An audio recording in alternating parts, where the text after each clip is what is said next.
আসসালামু আলাইকুম। Launch Bessel ফিন্ডার্স চ্যানেলে নিয়ে এলাম আরেকটি নতুন ভিডিও।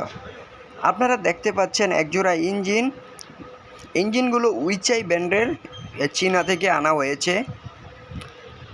ইঞ্জিনগুলো ময়ূর-1-এর জন্য আনা হয়েছে। ইতিমধ্যে একটি ইঞ্জিন ভিতরে নেওয়া হয়েছে, আরেকটি ইঞ্জিন ভিতরে নেওয়ার প্রক্রিয়া চলছে।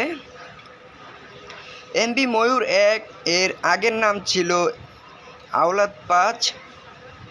বর্তমানে মালিকানা পরিবর্তন হয়ে নাম রাখা হয় এমভি ময়ূর-1।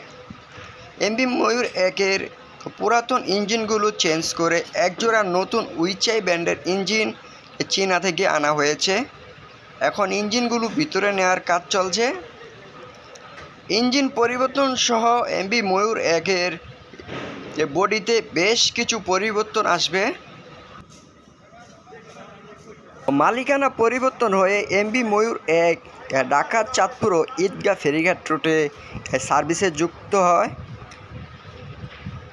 এখন নৌযানটি এমভি ময়ূর ডকইয়ার্ডে অবস্থান করছে। ইঞ্জিন সহ বেশ কিছু পরিবর্তন করে অল্প কিছু দিনের মধ্যেই আবার সার্ভিসে যুক্ত হবে ইনশাল্লাহ।